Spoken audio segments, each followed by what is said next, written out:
Some men die slow, not from bullets, not from fever, but from silence. Jed Stone had been dying like that for 3 years, until the night death knocked on his door again, wearing a torn buckskin dress and Apache eyes that didn't know how to beg. Jed Stone had no use for talking. Silverton knew it well. They called him the Ghost Man, half dead, haunted, and best left alone. Out on the far edge of the valley, where the sky hung heavy in the dirt-remembered blood, Jed worked the Stone Ranch like a man who'd forgotten he was alive. Fence lines, calving pens, water troughs, the kind of chores that didn't need words. Just a body that didn't quit and a heart too stubborn to rot. 3 years he'd lived like that, since Anna died. Since the fever snatched her away not 2 days after Abby was born, leaving Jed with 2 daughters and a hole in his chest big enough to bury the world in. Eliza was 14 now, quiet and hard-edged like him. Abby was 9, full of soft hums and gentle hands, still young enough to believe that a father's silence wasn't punishment, just how men mourned. That evening, as the wind clawed down from the ridge and threw grit against the house, Jed latched the corral gate twice, always twice, and stepped up onto the porch. Inside supper sounds, Eliza's sharp voice telling Abby to quit feeding scraps to the cat. The clink of dishes. Laughter, hers, not his. He scrubbed his hands at the basin, nodded once, and sat at the head of the table. The girls talked. He listened, but his mouth stayed shut. It always did. Words were Anna's domain. When she left, they went with her. Afterward, he stepped out again. The sun was bleeding out behind the hills, sky going the color of ash. He lit a cigarette, the kind he rolled himself, and looked out over the pasture where the shadows stretched long and mean. And then, voices, high, urgent, running feet. He tensed, instinct rising like a coiled snake. His hand moved toward the charger, where the rifle hung waiting. But it was Eliza and Abby. Running, and behind them, someone else, a woman. Barefoot, stumbling, skin streaked with blood and mud. Her buckskin dress was torn at the shoulder, barely clinging to her. Her dark hair hung wild. Her wrists bore fresh rope burns, raw and angry. She didn't cry out, didn't plead. She just stood there, wind-battered and shaking, staring straight into Jed Stone's eyes like he was the one being judged. Eliza's voice cracked. "We found her down by the creek." Jed stepped forward. The way she stood, even near collapse, her spine never bent. She was Apache. That much was clear. He'd seen enough of them during the war to know the look, and he knew exactly what it meant. Trouble. "Talk bounty rider's death. You got a name?" His voice was gravel. The woman's lips cracked open. "Nima," she rasped. He could have sent her packing. Should have. That would have been the safe choice. Safer for the girls. Safer for him. But Abby was already tugging the woman's hand. "She's hurt, Pa. We can't just leave her." Jed looked back at Nima. Saw fear, yes, but no pleading. Just defiance wrapped in exhaustion. She wore her pain like armor, not shame, and something in him, a rusted, half-dead thing, moved. "Inside," he said. He opened the door. The girls sat her near the fire, gave her bread, water. She ate slow, as if unsure it wasn't poison. Jed watched, silent, watching the way her hands shook, the way her eyes darted.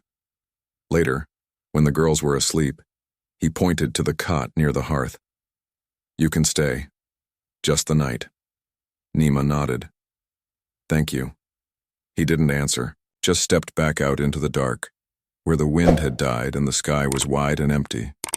He told himself it was a simple kindness. One night. That was all. But deep down, he already knew better. That night, lying in the cold silence of his own room, Jed heard the soft rhythm of her breathing beyond the wall, not a sound he'd expected to hear again. Not since Anna, and the house, felt different. He stared at the ceiling and wondered just how much of himself he'd buried with his wife, and whether this broken stranger wrapped in buckskin and silence was the one who'd come digging for what was left. This is just the beginning. The Ghost Man has let the storm in. But what happens when the storm has teeth? Subscribe now and don't miss what comes next, because the past isn't done with Jed Stone, and neither is she. 100 words, Western storytelling voice, American localization, rich with atmospheric and emotional detail. The storm had passed, but something else lingered in the air, something quieter than thunder and heavier than rain. That morning, the light came slow, gray and cold. The kind of light that made a man remember things he didn't want to. Jed Stone had already been up an hour. Coffee black as tar steamed in his hand as he watched the woman, Nima, sleep curled near the hearth, wrapped in an old wool blanket. Her face was turned toward the fire, her breathing shallow, like she didn't trust the air in her lungs yet. He didn't move, just watched. There was something about the way she lay, still, but alert. Even in sleep, her shoulders looked ready to flinch, like she'd learned that waking up could be dangerous. When she finally stirred, it wasn't slow like a woman waking to peace. It was fast, sharp. Her eyes snapped open like a hunted animal's, darting to every shadow in the room before they landed on Jed. He didn't speak, just held out a tin cup of water. She sat up slowly, ribs tight under the blanket. One hand reached for the cup. She drank in cautious sips. "Did you sleep?" Jed asked. She nodded once. "A little." He didn't ask more. He didn't have to. Later that morning, Abby burst through the room barefoot, trailing the smell of hay and mischief. "She's up," she shouted, eyes bright. "She can help feed the hens." Jed shot her a look. "She's not here to work." But Nima was already standing. "It's good," she said, her voice quiet but sure. "I help, please." Eliza handed her one of Anna's old shawls, the kind she used to wear in the garden. It was worn thin, but it had kept out worse weather. Nima wrapped it over her shoulders like she was borrowing a memory. Outside, the frost still clung to the grass. Jed worked the fence line while the girls and Nima gathered feed from the shed. He kept glancing over. Couldn't help it. Her steps were uneven but strong. Her hands knew work. She didn't flinch at the cold. She didn't shy from the mud. She didn't complain. He'd known women who broke easy after less, and men too. By noon, she'd helped Eliza with laundry and patched a tear in one of Abby's dresses. When Jed came inside for lunch, the fire was going again and a pot of beans was already warming. The girls circled her like a pair of sparrows, asking questions faster than Nima could answer. "Where are you from? Do you have sisters? Did you have a horse?" She answered gently, one sentence at a time. Her tribe had lived near the southern border. The traders came through a few moons ago. Took women, took children. She got away. Jed noticed she never spoke about those 3 days in between. The worst. Stories were always the ones with no words. "You think they'll come looking for you?" Abby asked, her voice small. Nima hesitated. Her hand gripped the mug tighter. "Yes," she said softly. "They always come." Jed looked at her then, really looked, saw the steel under the wounds. "You won't go back," he said. "Not a promise. A decision." The afternoon passed quiet. Nima helped Eliza fold linens, taught Abby how to wrap dried corn the way her mother did. Jed fixed a broken post near the corral, but his eyes kept drifting back toward the porch, drawn by the sound of her voice, the calm in it, the way it softened the silence inside that house.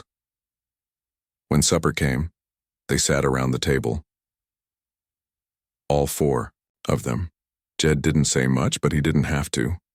That night after the girls had gone to bed, Jed sat by the fire, whittling a new handle for his old skinning knife. Nima was across from him, sewing the torn hem of her dress by lamplight. He hadn't realized until now just how long it had been since the house held another voice at night. The scrape of the needle, the low crackle of pine logs. It all felt different. She looked up suddenly. "If someone looking for me, what do you want me to do?" Jed didn't answer right away. Then, "Stay inside. Don't open the door." "Even if it's the law?" He paused. "Especially then." She nodded, folded her mending into her lap. You're not afraid? Jed stared at the fire, the orange dancing in his eyes.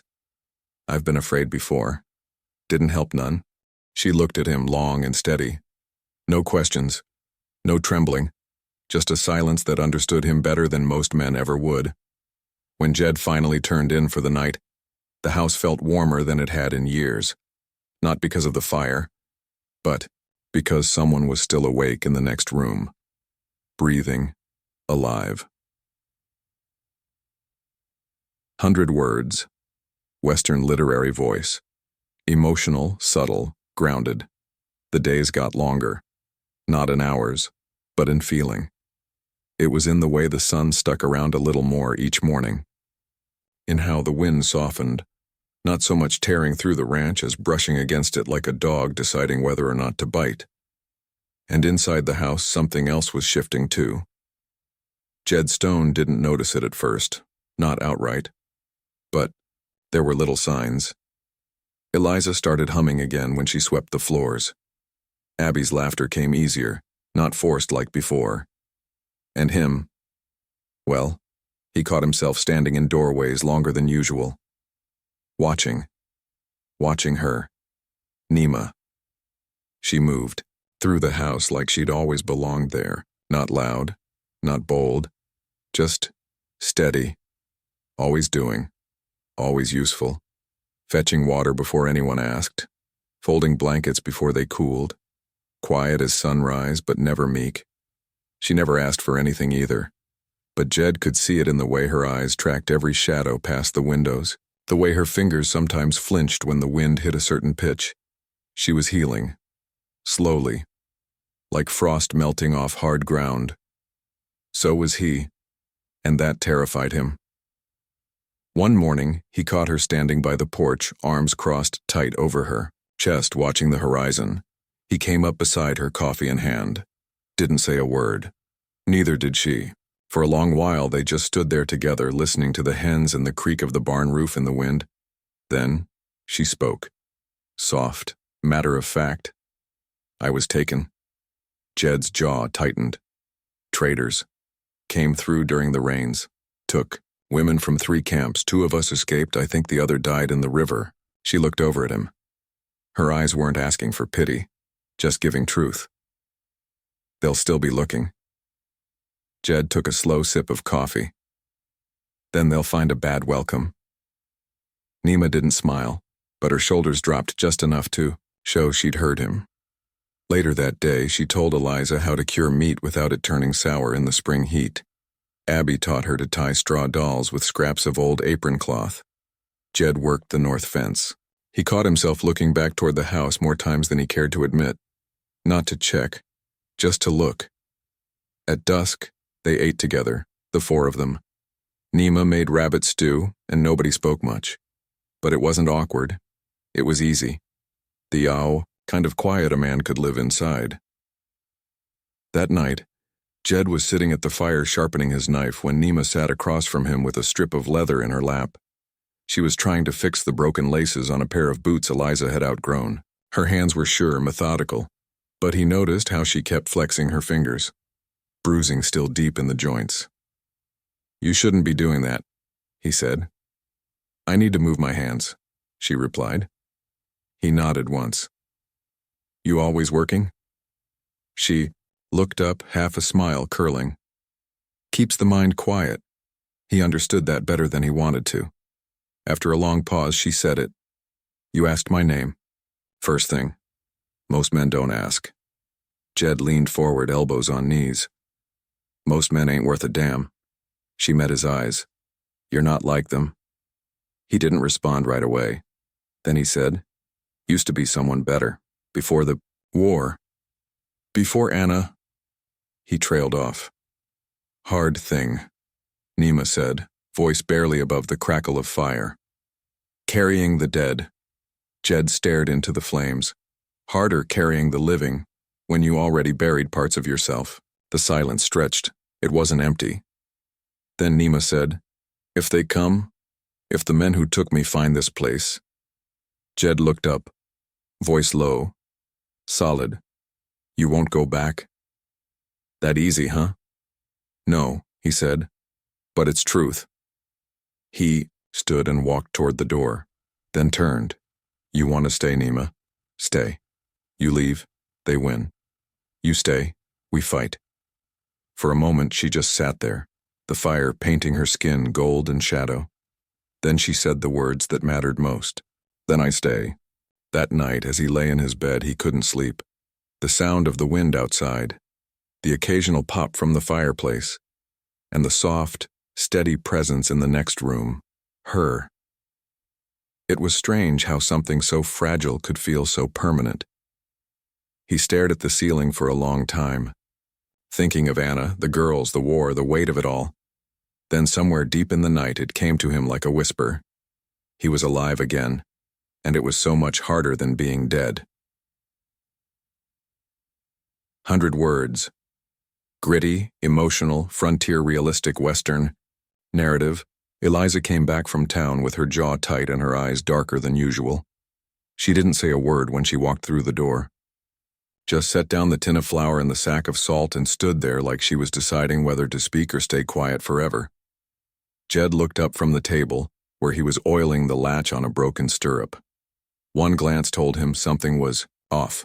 Speak, he said, flat. Eliza glanced toward the back room where Abby and Nima were working on stitching patches into old bed linen. I heard talk, she said finally. At Dawes's store. 2 men. Freighters, I think. Said there's riders in the territory. Bounty riders. Said they were headed north, looking for a runaway. Jed didn't blink. Apache girl. Said she's worth a pretty sum to the wrong folks. One of them joked she'd fetch more if she was still walking. Jed's hand tightened around the oilcloth. They didn't see you? No, sir. He gave a single nod. You did right. You say nothing. You hear nothing more, you tell me first. Eliza nodded, but her shoulders didn't relax. Not 1 inch. That night, Jed didn't sleep much. He cleaned his rifle by lantern. Light, slow, and methodical. Checked every round, wiped the chamber, ran a finger along the barrel for burrs. The kind of work that made a man feel in control, even when the world outside was starting to tilt. Nima watched from the hearth. She didn't ask questions, but Jed could feel her eyes on him, like she already knew what the silence meant. Finally, she spoke. You believe they're coming? Jed didn't answer right away. He placed the rifle on the table, barrel facing the door, and stood. If it was your girls, he said, voice low, you'd pray someone stood between them and what's out there. Nima blinked slow. Her lips parted like maybe she wanted to argue, but instead she said something different. You could send me away. I could. She stared at him. But I won't, he said. The next day came colder than expected. Smoke from the stove drifted low and heavy in the air, settling over the house like fog. It clung to their clothes, their hair, the floorboards. Outside, Jed fixed the south gate while Abby gathered eggs and Nima swept the porch with short, careful strokes. The quiet between them all had changed, thicker now, like every gust of wind, might carry hoofbeats. Jed didn't like waiting, but he liked not knowing even less. Late in the afternoon, he spotted something that stopped his blood cold. A flicker on the horizon. Thin and distant. Too far for detail, too close for comfort. Smoke, not from their chimney. From the ridge. Campfire smoke. Jed lowered the spyglass and walked back to the house slow and quiet, his jaw clenched so tight it ached. Nima was inside, rolling dough with Abby and trying to teach her how to keep the butter from sticking. He waited until the girls left the room, then nodded toward the rifle. I think they're here, not close, but watching. Nima's hands stilled. They never stay far. He rubbed a hand over his face.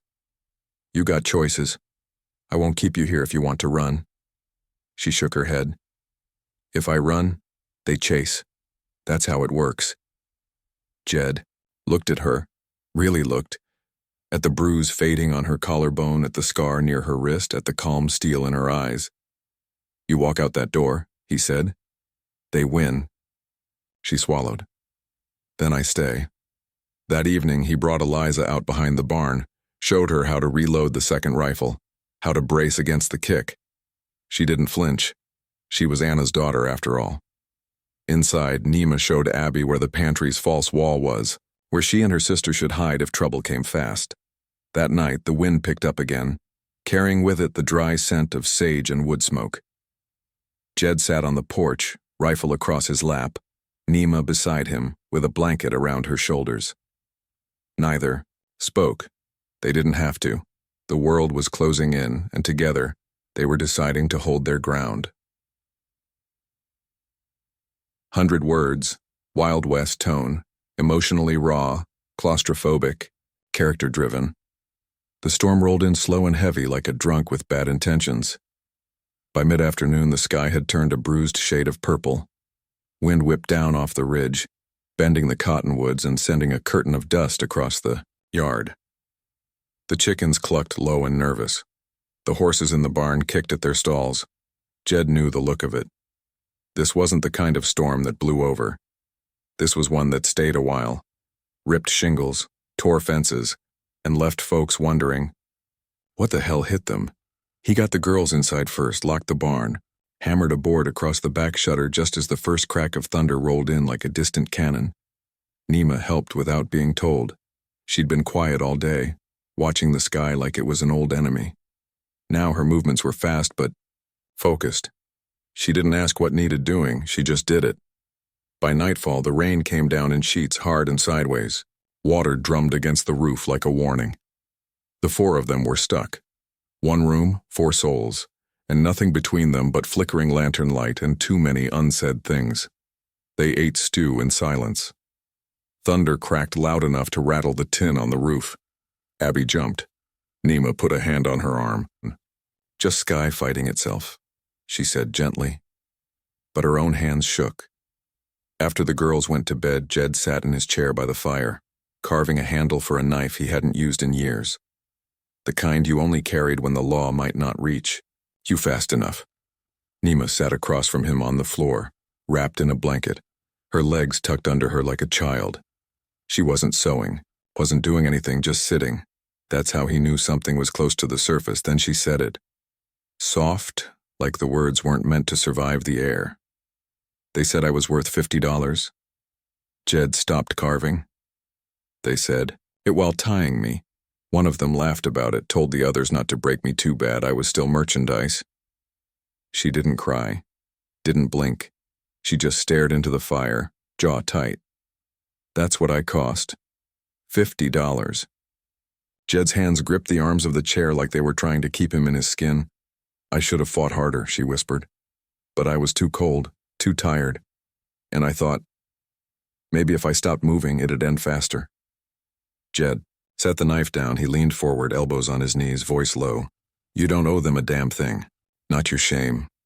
Not your breath. Not even your name. Nima looked at him then.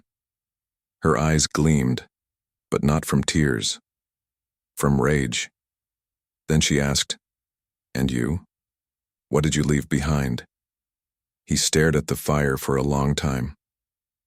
Then, parts of me, I buried in a uniform, parts Anna never saw. He rubbed his thumb over the scar above his left knuckle. We did things. Men do things in war they spend the rest of their lives trying not to remember. He paused. When Anna died, I didn't cry, not because I wasn't broken, but because I already was. I didn't know how to hurt the right way anymore. He looked at her, eyes lined with the ache of too many years buried alive. But lately I've been remembering what breathing feels like, what it costs. The fire snapped. For a long while, neither of them spoke. Outside, the rain pounded the windows like fists. Inside, the air had turned thick, heavy, intimate. Nima stood slowly and crossed the room. Her hand came down on his shoulder, not soft, not hesitant, firm, real. He covered it with his own. They didn't kiss. They didn't need to. It wasn't about that. Not yet. It was about not being alone anymore inside the hurt. Later, she curled up on the cot. Jed stayed by the fire, the knife forgotten, his hand still tingling where she'd touched him. Somewhere out in the storm, a shutter broke loose and slammed against the side of the house. He didn't move. He just listened to her breathing. The wind screamed and howled, but the sound he focused on was steady, alive, and it meant more than he could say because the storm wouldn't last. But when it ended, he knew something else was coming, and he'd be ready. 100 words, Western frontier tone, suspenseful, grounded, emotional. The storm passed in the night, but it didn't take the weight with it. Morning came gray and heavy, not soft, just sullen. The kind of stillness that made a man's instincts twitch before his boots even hit the floorboards. Jed was out early. Before coffee, before the girls stirred, before Nima. He pulled on his coat and stepped into the yard, boots sinking into cold, wet earth. The world looked washed, fresh, like the slate had been scrubbed. But Jed wasn't a man who believed in clean slates, especially not after thunder. He followed the fence line toward the trail that led down from the ridge. Just checking, he told himself. Just habit. But he brought his rifle anyway. He found them before the sun crested. 5 distinct hoofprints, deep, clean, recent. The kind of tracks left by men who weren't in a hurry. The kind left by watchers. Jed, crouched by them, ran his gloved fingers over the indentations. The storm had softened the ground, but not enough to hide everything. One set was heavier, big man. Another had a distinct heel drag, favoring a leg. He looked up toward the brush beyond the trail. Empty. But it wouldn't stay that way. Back at the house, Nima was already stirring the stove. The fire had her face lit up warm, but her eyes caught his the second he stepped through the door. She saw something in his expression. Tracks? She asked. Jed nodded once. 5 riders, watched from the ridge. Her breath came short. She leaned on the table like her knees had gone weak, but she steadied herself quick. They know I'm here. Maybe, Jed said. Or maybe they're still sniffing. Either way, we don't wait to find out. He took stock that afternoon, moved the horses into the inner stalls, reinforced the barn door, nailed an extra plank over the west window. The girls helped without question. Eliza packed blankets and tins of dried beans into a canvas satchel, her mouth set in that same grim line she'd inherited from her mother. Abby asked, "Will they hurt us?" Jed crouched beside her, rough hand on her shoulder.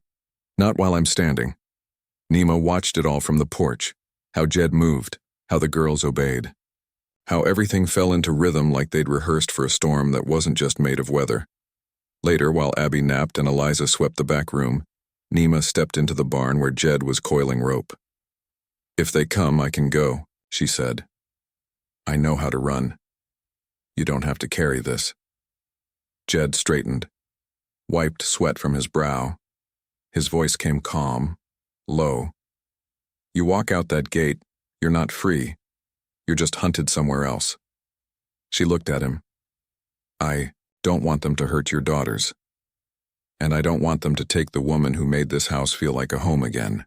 Her mouth parted slightly, but no sound came. He stepped closer. Not to touch her, just to look her full in the face. "You stay, Nima. We fight."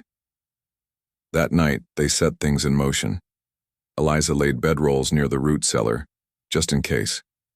Jed cleaned the rifle again, checked the sights, recounted shells.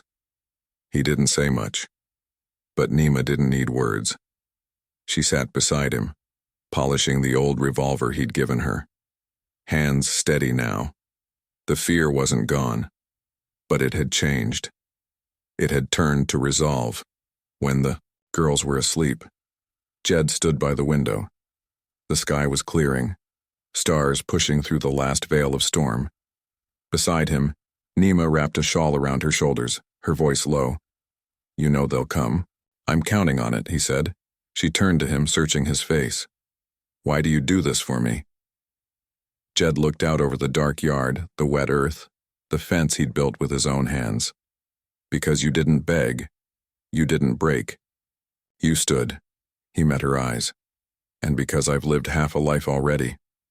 I ain't gonna waste what's left watching men like that win. That night he barely slept, and when he did, it wasn't dreams he saw. It was riders in the dark. Boots, in the mud, smoke from campfires just out of reach. But in all of it, one thing stayed clear. Her face. That unbroken stare. That choice he'd made the moment she stepped out of the trees. To fight, and to be the kind of man who didn't flinch when the fight came home. 100 words, Western tone. Action-driven, emotionally. Raw the moon rose full and cold, a silver eye over the prairie. Jed knew they'd come at night. Cowards preferred darkness. But it wasn't fear he felt as he nailed the last board over the parlor window. It was finality. Like a man cinching the last knot before the gallows drops. Inside the cabin, silence hung like heavy smoke. Eliza sat. By the back door, her small fingers wrapped tight around the stock of the scattergun. Abby clutched her locket and whispered prayers she barely remembered how to finish. Nima loaded rounds with quiet precision. She'd braided her hair tight, her eyes stripped of anything but focus. No panic, no tremble, just the cold patience of someone who'd already survived worse. Jed looked around at them and saw a family, not bound by blood, but by choice. And he knew deep down that no matter what came through those trees, none of them were dying alone tonight. The first shot cracked like a whip through bone-dry air. Jed was at the window in an instant, rifle up. He spotted movement, shadows darting between brush and fence posts. One rider fired again, missing wide, but meant to rattle. Didn't work. Jed took a breath, let it out slow, and squeezed the trigger. The first outlaw fell before his scream could rise. From the dark came the shout, "Send out the squaw and nobody else gets hurt." Jed's answer was thunder. A second shot tore from his Winchester, splitting wood near the gate and making their enemies scatter. Then he bellowed out the front door, voice like gravel dragged over fire. "Ain't nobody here who's yours." They came fast after that. 4 men circling, testing the defenses, trying windows, firing wild. But the house held. Eliza took out a man who tried the back door. She didn't scream, didn't cry. Just pulled the trigger once and watched him fall. Abby stayed hidden beneath the staircase, holding her breath like it might keep the walls standing. Nima moved beside Jed, calm as a spring creek. She reloaded. While he fired, he reloaded while she fired. They worked in tandem, no wasted motion, no hesitation. At one point, a man got close enough to toss a burning cloth against the porch. Jed shot him mid-throw and Nima stomped the fire out before it caught. The attack dragged on, a drawn-out howl of bullets and curses, sweat and smoke, punctuated by moments so still they rang in the ears louder than gunfire. And then, just as sudden as it started, it stopped. Jed crept to the broken slats near the door. One body lay crumpled near the fence. The others, gone. He waited. 10 minutes. 20. The girls didn't move. Nima barely breathed. Finally, Jed exhaled. "They ran," he said, voice like dry wood splitting. "They didn't win." No one cheered. There was no victory in killing, just survival, and that came with its own scars. Eliza came out first. Her face was pale but set. "One tried to crawl off," she said. "I stopped him." Jed nodded. "You did right." Abby wrapped her arms around her father's leg and Jed bent down, pressing a rough kiss to the top of her head. Nima leaned against the doorway. Her hands trembled now, but only now, when it was over. Jed walked toward her, slow, not like a hero, like a man finally laying down a burden. He reached out unsure at first, then placed one calloused hand against her cheek. She leaned in, and he pulled her close, not with heat, but with something truer. Belonging. Grief met grief, scar to scar. They didn't speak. They didn't have to. In the yard, the moon still hung. One body sprawled motionless, rifle beside him, blood soaking the earth. The house behind them was splintered, windows cracked, walls chipped, but it stood, and so did they. Later, After the girls were asleep and the fire burned low, Jed sat beside Nima on the porch. Neither of them said a word for a long while. Then he muttered, more to the night than to her, "I thought I buried all this, feeling, fightin', hopin'. Thought maybe that was safer." Nima turned her face toward him, shadow and firelight dancing across her features. "And now?" Jed looked down at his hands. Bloody knuckles, gunpowder stained. "Now I think the dead don't feel nothin', and I ain't ready for that just yet." She rested her head against his shoulder.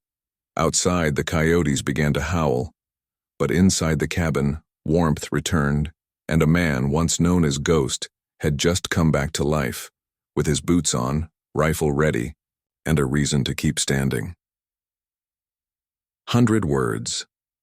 Western tone. Slow burn tension. Moral grayness. Emotional depth.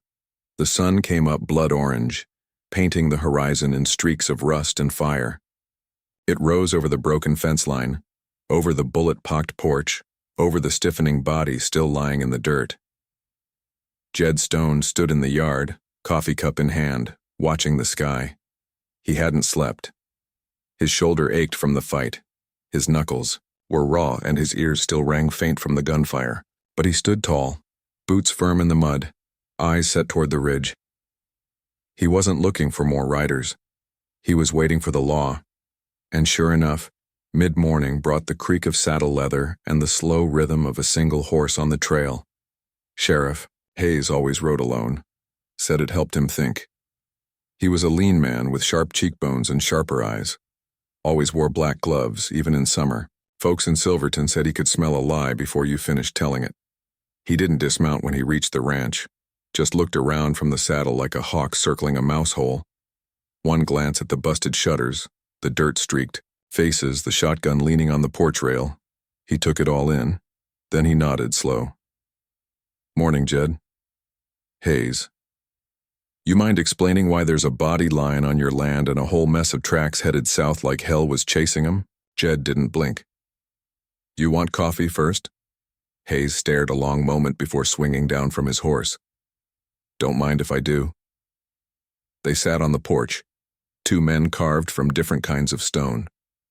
Jed poured coffee. Hayes sipped, eyes scanning the yard over the brim of his tin cup.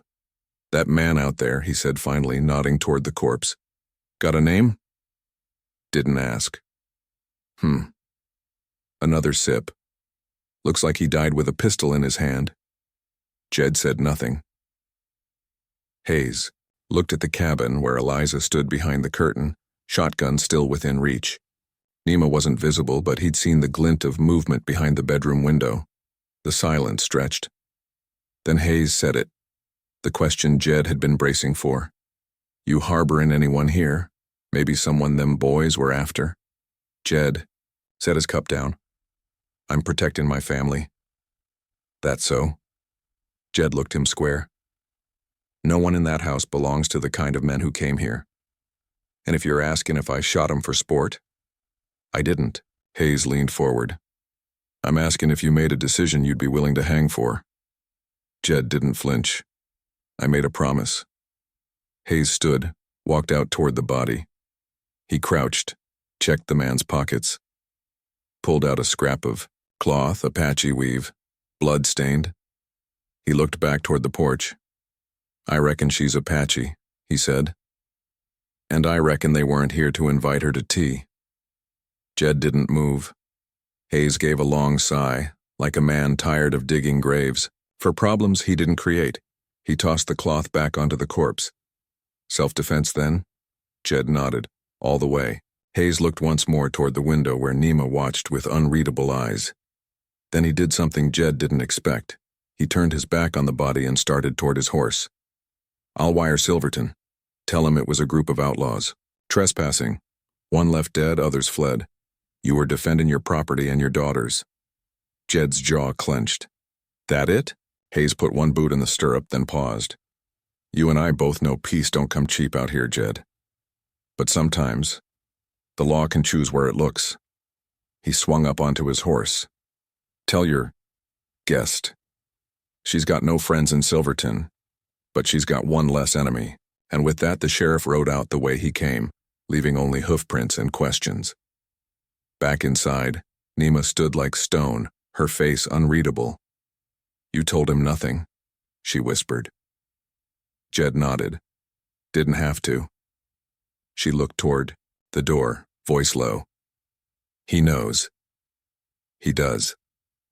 A long silence.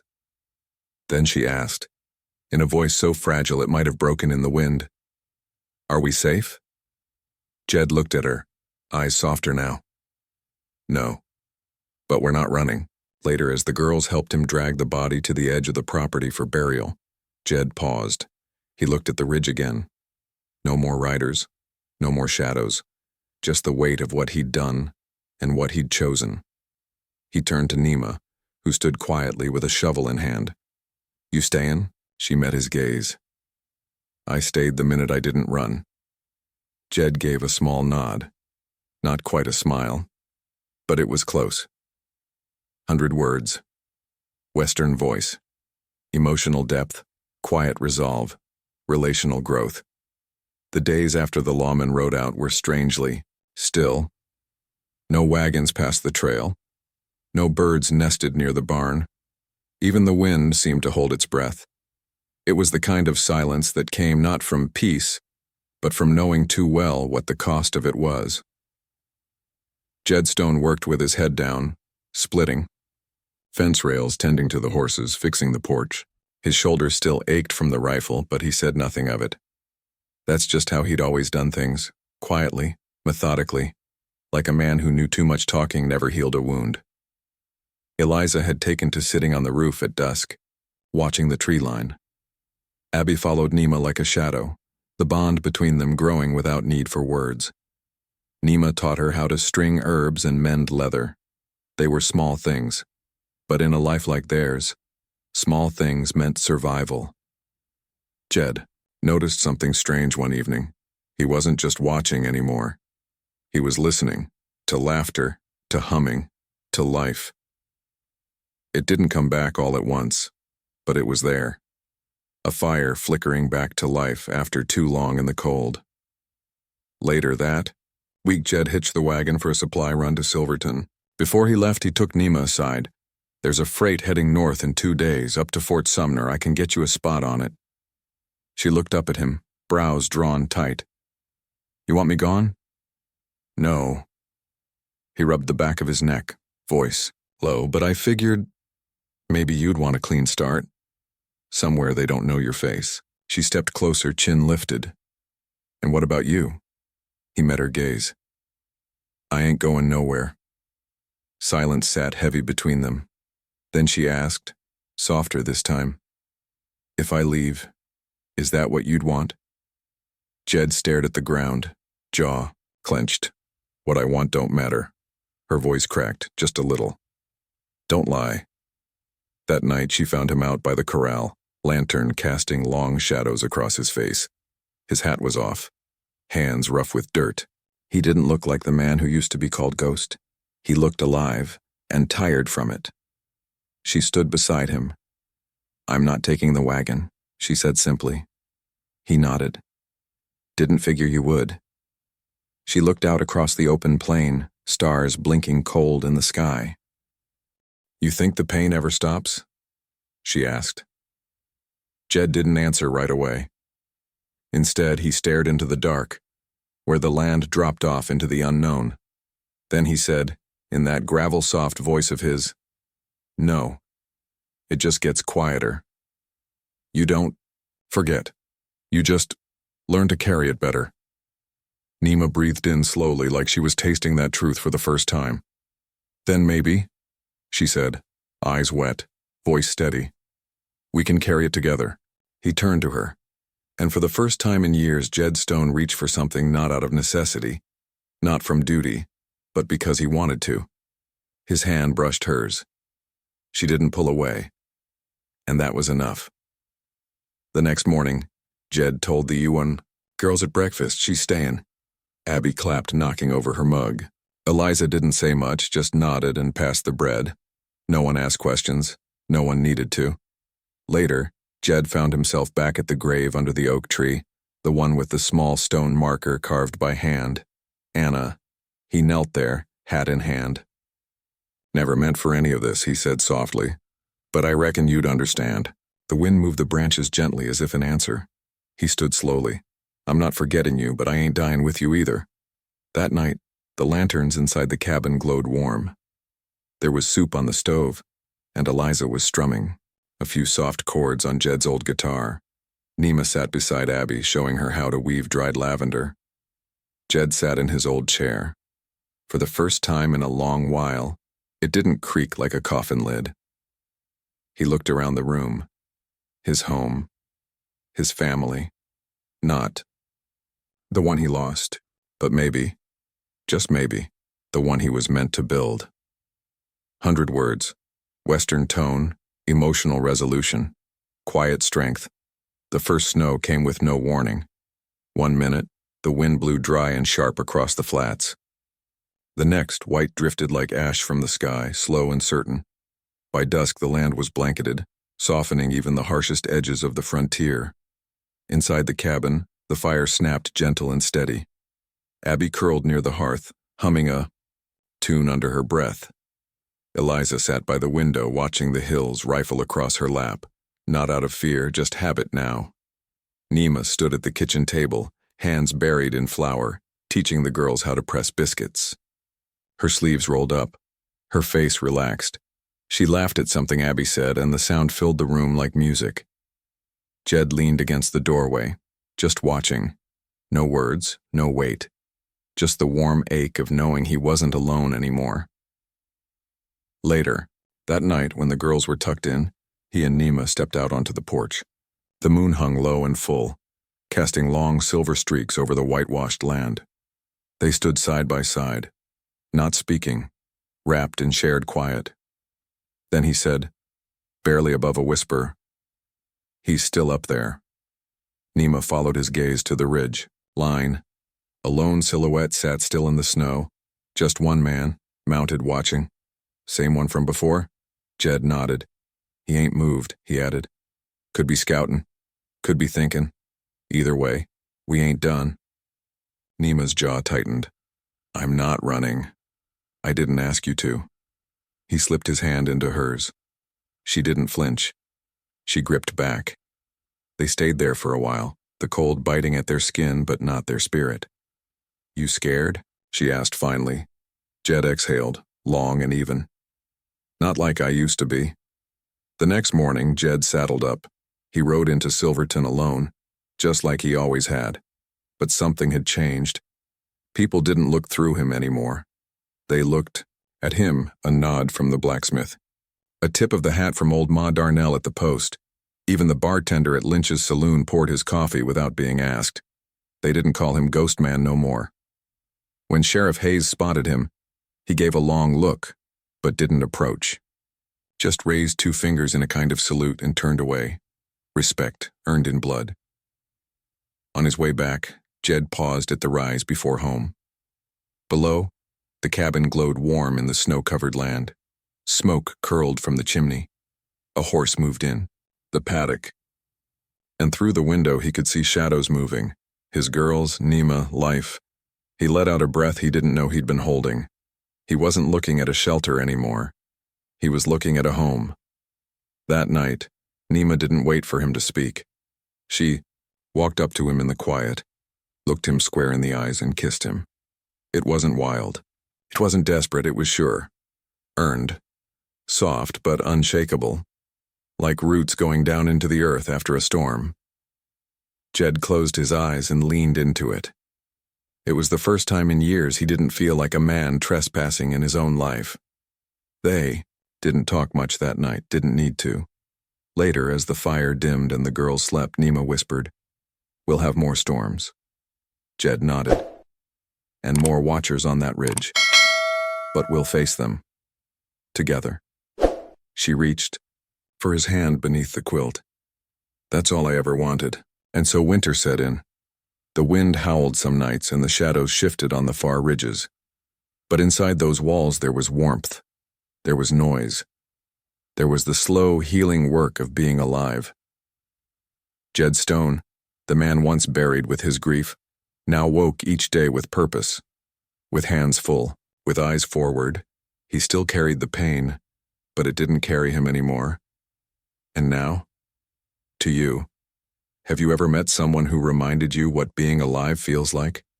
Someone who didn't erase your pain, but helped you carry it? Someone who didn't ask you to forget, just to stay? If you have, maybe you understand what Jed and Nima found.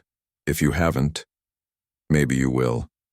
Subscribe now to never miss another story like this. The West still holds many truths, and some of them might just be yours to discover.